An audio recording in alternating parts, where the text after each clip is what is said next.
Dollar crash and new world order is coming. Are you ready? Hi, I'm Roger Hamilton. Welcome to another episode of Entrepreneur TV. And on this episode, we are going to be talking about exactly when a dollar crash is going to happen, exactly how it's going to happen, why it's going to happen. And we're going to take a very data-driven approach to get there. We're also going to talk at the end about the 5 things you can do for both protection and profit as a result of this crash.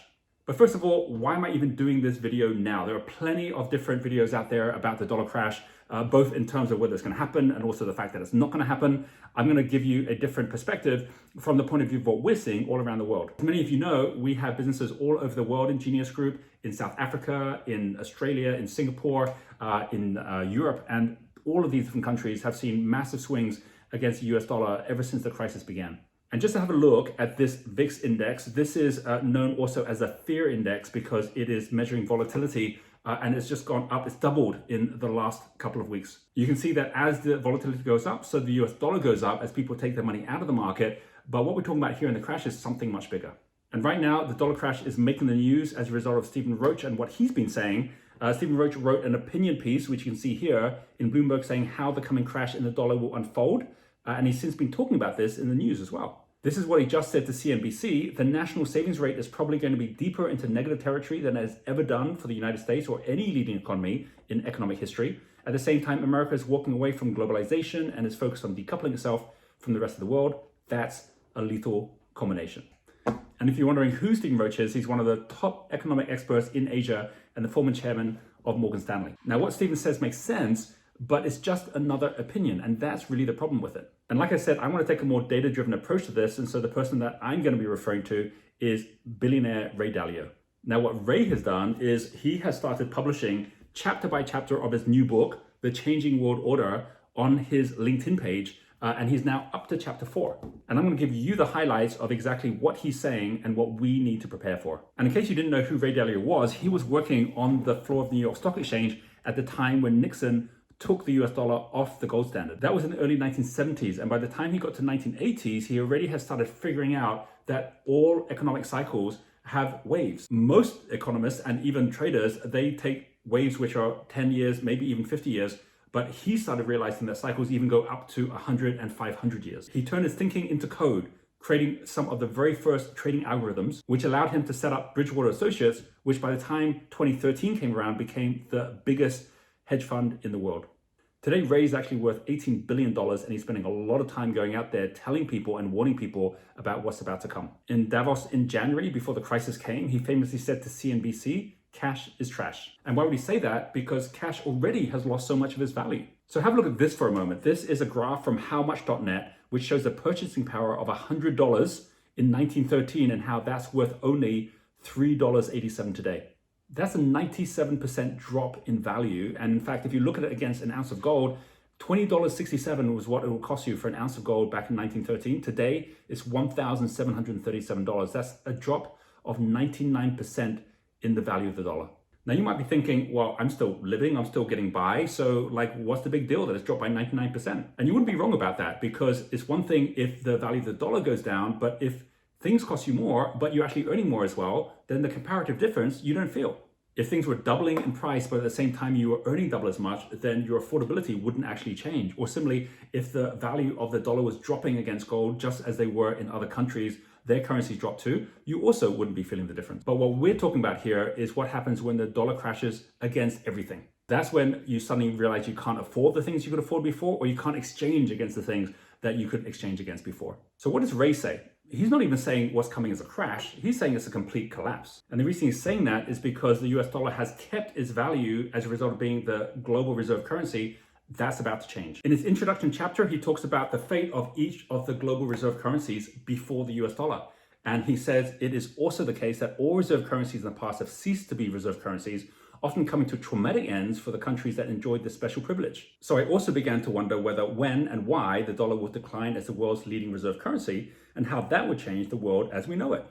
In chapter 1, he actually shows the 4 empires, Dutch, British, American, and Chinese, and says these empires held the last 3 reserve currencies, the US now, the British before it, and the Dutch before that. China's included because it has risen to be the second most powerful empire country, and because it's so consistently powerful in most years prior to around 1850. But what you're going to see is he basically predicts that it's going to be China who ends up with the next reserve currency. He also shows a graph of the rise and decline of the big cycle, where you can see there are certain things like education, innovation, competitiveness, which all start to decline first. And the final thing that declines is the reserve status of the currency itself. Now, if you've been following Ray, you'll know that he's been comparing the current crisis very similar to the 1930 depressions. And Ray says, as previously explained, the last major period of destroying and restructuring happened in 1930 to 45, which led to the new period of building and the New World Order that began in 1945 with the creation of a new global monetary system and a new American-dominated system of world governance. Now, most of us have spent our entire lifetime with just one reserve currency. But what's happened here is that Ray has gone all the way back and studied how the cycle repeats itself every time. In chapter 2, he talks about what the 6 stages of the cycle are. The first stage is hard money and almost no debt. Hard money is something like gold, which actually has intrinsic value. Second stage is when money becomes claims on the hard money, such as paper money. Third stage is increased debt, which actually is then built off that money. Then comes debt crisis, defaults, and devaluations. Next stage is fiat money, which actually then decouples totally from the hard money. And finally, a collapse and the start of a brand new cycle. Now, you can be skeptical about this because the government keeps on printing more trillions and trillions of dollars, and you might think, well, at this point, it still hasn't collapsed. But what Ray is saying is that this is not a matter of whether, it's a matter of when. In chapter 3, which is called The Changing Value of Money, he says printing and devaluing money is the easiest way out of a debt crisis. He says you are seeing these things happen now in response to the announcements of the sending out of large amounts of money and credit by central governments and central banks. He says all currencies have been devalued or died.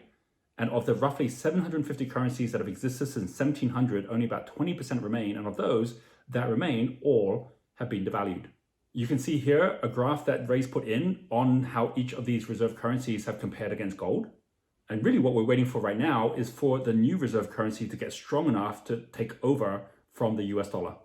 So what happened to the last 2 reserve currencies? For the Dutch, the collapse of the guilder was massive and relatively quick and taking place over less than a decade, with the actual circulation of guilders falling swiftly by the end of the Fourth Anglo-Dutch War. This collapse came as the Netherlands entered a steep decline as a world power, first losing a major war against the British and subsequently facing invasion on the continent from France. For the British, the decline was more gradual. It took 2 devaluations before it fully lost its reserve currency status. Many of those who continued to hold reserves in pounds did so due to political pressures, and their assets significantly underperformed US assets during the same time. Typically leading up to a country losing its reserve currency position, number 1, there's an already established loss of economic and political primacy. Number 2, there are large and growing debts that are monetized by the central bank printing money. Number 3, a weakening of the currency in a self-reinforcing run from the currency that can't be stopped.